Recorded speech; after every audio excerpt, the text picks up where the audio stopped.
ሁሉ ታደርግ ዘንድ ቻይ እንደሆንክ ሐሳብህ ይከለከል ዘንድ ከቶ እንደማይቻል አወቅኳል።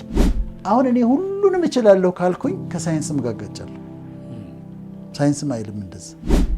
በጣም የሚወደድ ራሱን በተለያየ መንገድ የገለጠ ሕያው የሆነ አምላክ ነው እና ያለሱ እንዴት ይኖራል? ጸሎት መስማት ወድቀ ብትንፈራፈር ብትጮህ የሚሰማ የለም፣ የሚሰማ ፈጣሪ የለም፣ ሰምቶ የሚመልስ የለም። ሕይወት አስጠላኝ፣ ኑሮ አስጠላኝ። በቃ ትርጉም ይሄ ነበር የለፋሁለት። የተለያዩ ሰዎች፣ የተለያዩ አስተማሪዎች የተለያየ ሰው ላይ ሊያደርጉ መነሻቸው ሰዎች ሊሆኑ ይችላሉ። ለምሳሌ ዶክተር ማይልስ ሞንሮን በጣም የሚያደንቅ አስተማሪ ይኖራል። ሶክራተስን የሚያደንቅ አስተማሪ ይኖራል። ሌሎች ደግሞ አሁን በቅርብ ዘመን የተነሱትን አስተማሪዎች መነሻ የሚያደርጉ ይኖራሉ። እኔ አንድ አስተማሪ አለ በጣም የማደንቀው፣ በጣም የምከተለው፣ ቃል በቃል የተናገረውን ተግባራዊ ላደርግ የምሞክረው፣ አንድም አቃቂር የማላወጣለት አንድ አስተማሪ አለ። እሱም አንድ ነው ታውቃለህ? ክርስቶስ ነው። የድንግል ማርያም ልጅ ነው። ቃል በቃል ነው የምወስደው። ስለዚህ እኔ የምመካበት መምህር፣ ሄጄ የምደበቅበት መምህር ከሌ እንዲህ ብሎ ከሌ እንዲህ አልወድም። እንደውም እንደዛ ማለት ክርስቶስ ግን እላለሁ። የድንግል ማርያም ልጅ ኢየሱስ ክርስቶስ እሱ ለእኔም ጌታዬ ነው፣ መምህሬ ነው፣ አስተማሪ ነው። ካስተማርኩኝ ትምህርቴ ውስጥ የተደባለቀ ትምህርት ካለ የእሱ አስተምህሮ ነው ያለው። በትህትና ምናለሁ እኔ በእግዚአብሔር ፊት ቆሜ እኔ ምንም አልችልም ነው የምለው ለሱ። ያለ እኔ ምንም ማድረግ አትችሉም ነው ያለው። አሁን ክርስቶስን የምትከተል ከሆነ ጭራሽ ሁሉን እችላለሁ ልትል ሳይሆን ያለ እኔ ምንም ማድረግ አትችሉም ነው ያለው። እኔ የምከተለው ይሄንን ነው። በዚህ መሰረቴ ይሄ ነው። ያላንተ መናገርም አልችልም፣ ማስተማርም አልችልም፣ መኖርም አልችልም። ያላንተ በሱ ፊት ቆሜ የምናገረው ነው የምልህ። nothing, I'm nobody, I have nothing, I'm nothing። እንደዛ ነው የምለው በእግዚአብሔር ፊት። ይሄ አሁን መንፈሳዊ መረዳት ነው። ግን ምን ይላል ደግሞ ቅድም ሄኖክ እንዳለው ሁሉም በሚያስችለኝ በክርስቶስ ሁሉን እችላለሁ ይላል። ይሄ የምታልፍበትንም መንገድ መከራውንም ምንንም ያካትታል፣ ያስችላል። በመንፈሳዊ ላይ ይሄን አይና እግዚአብሔር ከፈቀደ ግን ቅድም እንዳለው እሱ እግዚአብሔር ከፈቀደ ግን ምንም ለሱ፣ ምክንያቱም ለእግዚአብሔር የሚሳነው ነገር አለን ይላል አይደል? ኤልሻዳይ ነው። ኢዮብ መጨረሻ ላይ ምን አለ? ሁሉን ካየ በኋላ ሁሉን ታደርግ ዘንድ ቻይ እንደሆንክ ሐሳብህ ይከለከል ዘንድ ከቶ እንደማይቻል አወቅኳል። ሁሉን ታደርግ ዘንድ ቻይ እንደሆንክ ሐሳብህም ይከለከል ዘንድ ከቶ እንደማይቻል አወቅኩኛል። ኦልማይቲ ነው፣ የፈለገውን ነገር ማድረግ ይችላል።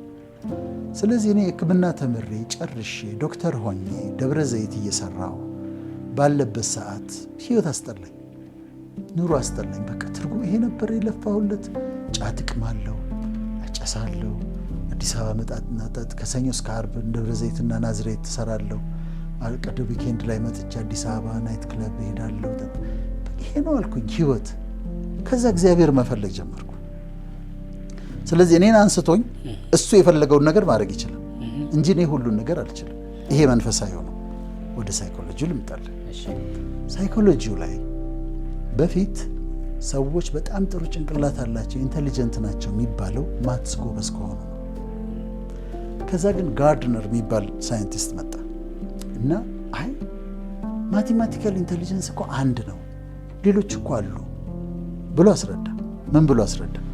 ማቴማቲካል ኢንቴሊጀንስ አለ፣ ሂሳብ ላይ ጎበዝ የሆኑ ልጆች አሉ። ሊንጉስቲክ ኢንቴሊጀንስ አለ፣ ቋንቋ ላይ ጎበዝ የሆኑ አሁን ማቴማቲክስ የሚችሉት ጎበዝ ናቸው እዛ ላይ። ግን ደግሞ ማትስ የማይችሉ ቋንቋ 5 ቋንቋ የሚናገሩ አሉ፣ በጣም በቀላሉ ቋንቋ የሚማሩ አሉ። ሊንጉስቲክ ኢንቴሊጀንስ ይባላል። ከዛ ቦድሊ ካይኔቲክ ኢንቴሊጀንስ አለ። ቦድሊ ካይኔቲክ ኢንቴሊጀንስ አእምሮንና አካልን የማቀናጀት ችሎታ ነው። የነቀነኒሳ ችሎታ ነው። ዝም ብሎ ስለሮጥ አይደለም የሚያሸንፈው፣ አእምሮና ቦዲውን ማቀናጀት ስላልቻለ ነው። ይሄ ደግሞ አለ። ከዛ ኢንትራፐርሰናል ኢንቴሊጀንስ አለ፣ ውስጥን የመረዳት አቅም ነው። ኢንተርፐርሰናል ኢንቴሊጀንስ አለ። ያንተ አሁን በጣም ሃይ ነው። ከሰው ጋር ቁጭ ብለህ መግባባት፣ እንዲህ አይነት ኮንቨርሴሽን የማድረግ ችሎታ ነው። እነዚህ ሁሉ አሉ ብሎ 8 አይነት የኢንቴሊጀንስ አይነት አስቀመጠ። አሁን እኔ 8ቱም ላይ ጎበዝ ልሆን አልችልም።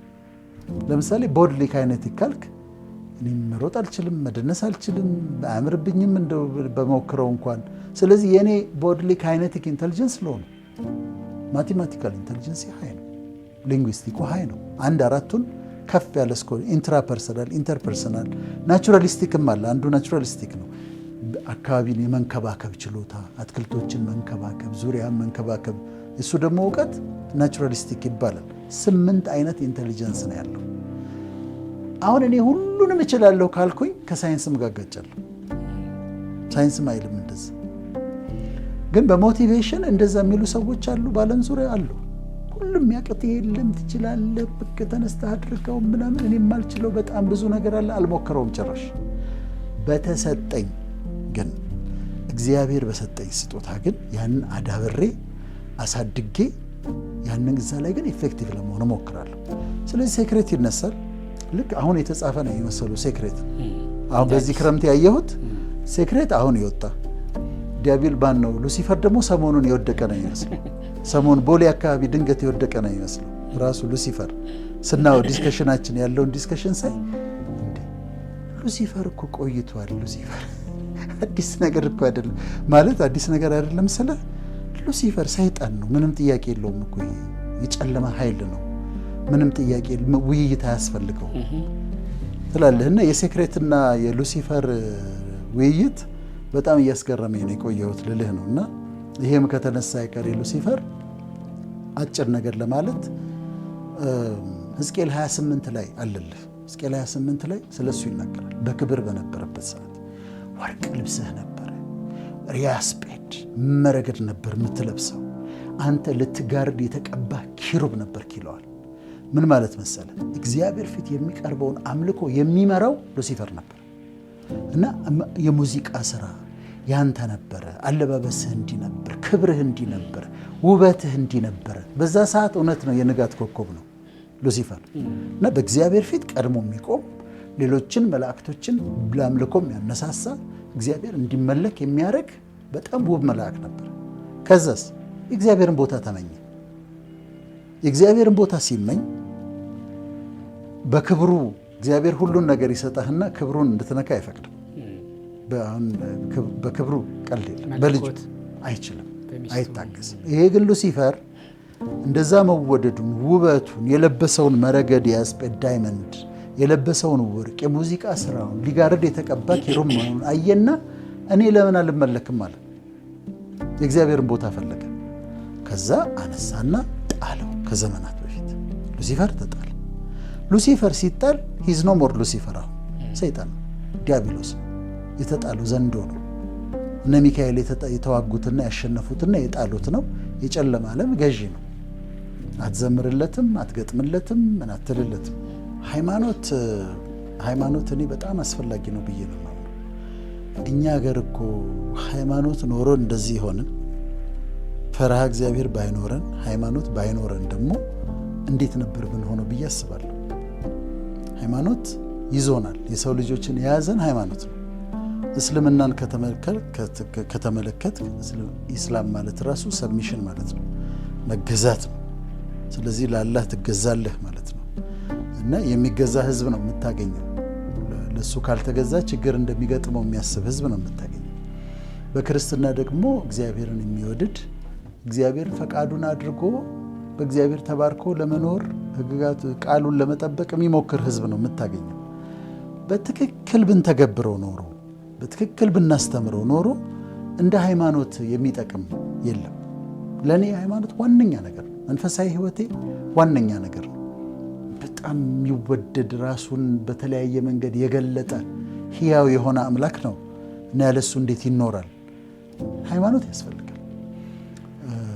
ዶግማው፣ ቀኖናው፣ ስርዓቱ፣ ፈርሃ እግዚአብሔሩ የተባልነውን ሁሉ ብናደርግ ኖሮ ክርስትናውን በትክክል ስላልተገበር ነው፣ እስልምናውን በትክክል ስላልተገበር ነው እንጂ የተሰጠንን ሃይማኖታዊ ትምህርት ብንኖረው ኖሮ በጣም የበለጠ ነገር ይሆን ነበር።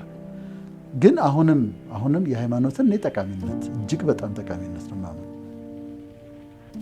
ቴይዝም አለ። እነዚህ ወርልድ ቪው ናቸው፣ ንጽረተ ዓለም ነው የሚባሉት። አንድ ቴይዝም አለ፣ 2 ኤቲዝም አለ፣ 3 ዴይዝም አለ፣ 4 ፓንቴይዝም አለ። ከዛ ፓኒንቴይዝም የሚባላል። ቴይዝም ምንድን ነው? እግዚአብሔር አለ፣ እሱ ምጡቅ ነው፣ ግን ደግሞ እኛ ጋር አለ። ትራንሰንደንት ነው፣ ምጡቅ ነው፣ ግን ደግሞ ኢማነንት ነው።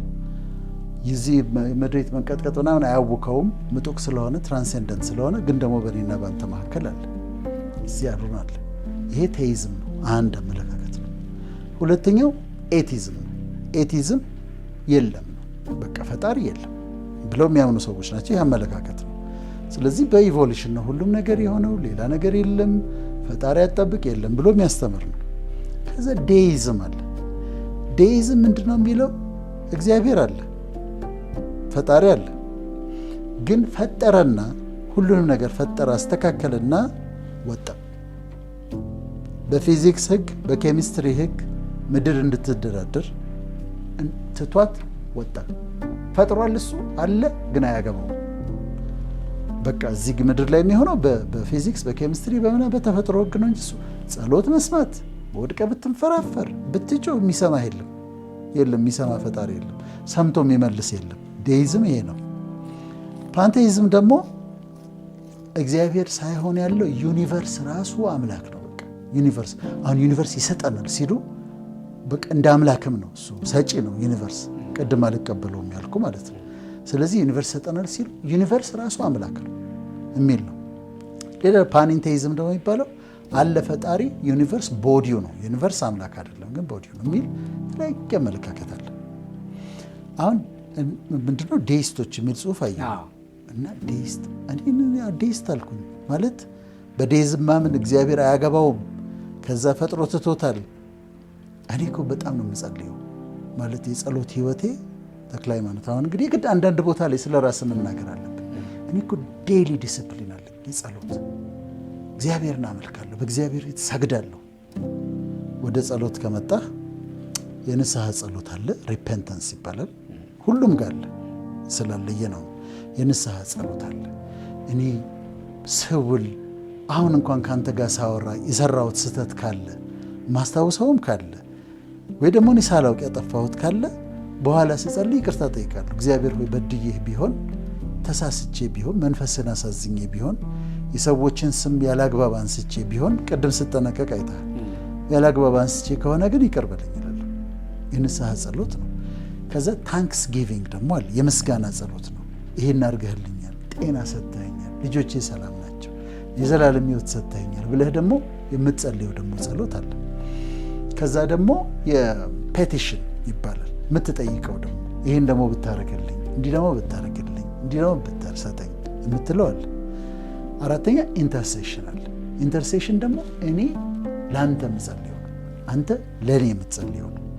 ይሄ ደግሞ ኢንተርሴሽን። እነዚህ አራቱ ጸሎቶች በሁሉም ቤተክርስቲያን ሪኮግናይዝ ናቸው እና እነዚህን ጸሎቶች ጸልያለሁ፣ ንስሐ ገባለሁ፣ አመሰግናለሁ፣ እለምናለሁ፣ ስለሌሎች ሰዎች ጸልያለሁ።